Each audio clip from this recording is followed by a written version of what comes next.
ഇന്ന് ഇലക്ഷൻ്റെ റിസൾട്ട് വരുന്ന ദിവസമാണേ.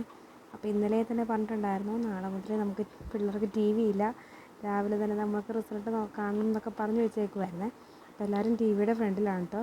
അപ്പോൾ രാവിലെ നമുക്കൊന്ന് ബ്രേക്ക്ഫാസ്റ്റ് ഉണ്ടാക്കണ്ടായിരുന്നു. നമുക്കൊന്നൊരു ഫംഗ്ഷൻ ഉണ്ടായിരുന്നേ, ഒരു ഹൗസ് വാമിംഗ് ഉണ്ടായിരുന്നു. അപ്പം നമ്മളവിടെ പോയിട്ട് ഇപ്പോൾ വന്നതേ ഉള്ളൂ. അപ്പോൾ ഇനി നമുക്ക് ലഞ്ച് തയ്യാറാക്കണം. അപ്പോൾ ഇന്ന് ഉച്ചത്തെ ഊണിന് കൊഴുവ മേടിച്ചിട്ടുണ്ടായിരുന്നു. അപ്പോൾ കൊഴുവ വറുത്തതും തക്കാളിക്കറിയും ബീൻസ് തോരനുമാണ് കേട്ടോ ഒന്നുണ്ടാക്കുന്നത്. അപ്പം അത് പെട്ടെന്ന് ആക്കുവാണേ. പിന്നെ ചോറ് അടുപ്പത്താണ് നമ്മൾ സാധാരണ വെക്കുന്നത്. ബാക്കിയെല്ലാം നമ്മൾ സ്റ്റൗവിലാണ് ചെയ്യുന്നത്. ചോറ് അടുപ്പത്താണ് വെക്കുന്നത്.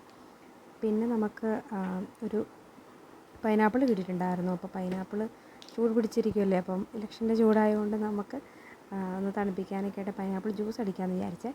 ജ്യൂസ് ആക്കാനായിട്ട് പൈനാപ്പിൾ എടുത്ത് ചെത്തുന്നുണ്ട്. പിന്നെ നമ്മൾ ജ്യൂസൊക്കെ കുടിച്ച് ഉച്ചത്തെ ഊണൊക്കെ കഴിച്ച് പിന്നെ റിസൾട്ട് ഇടയ്ക്കിടയ്ക്ക് പോയി നോക്കുന്നുണ്ടായിരുന്നു. നമുക്ക് ഫുൾ ടൈം അങ്ങനെ ഇരിക്കാൻ പറ്റത്തില്ലല്ലോ. അതുകൊണ്ട് ഞാൻ ഇടയ്ക്കിടയ്ക്ക് പോയി അതിൻ്റെ എനിക്കിഷ്ടമാണ് അങ്ങനെ കണ്ടിരിക്കാനൊക്കെ ആയിട്ട്. ലീഡ് ചെയ്യുന്നു അങ്ങനെയൊക്കെ പറയുന്നത് കേൾക്കാൻ ഭയങ്കര ഇഷ്ടമാണ്. അപ്പം ഞാനത് നോക്കി കുറച്ച് നേരം ഇരുന്നിട്ടുണ്ടായിരുന്നു. പിന്നെ വന്ന് ഫുഡൊക്കെ കഴിച്ചു.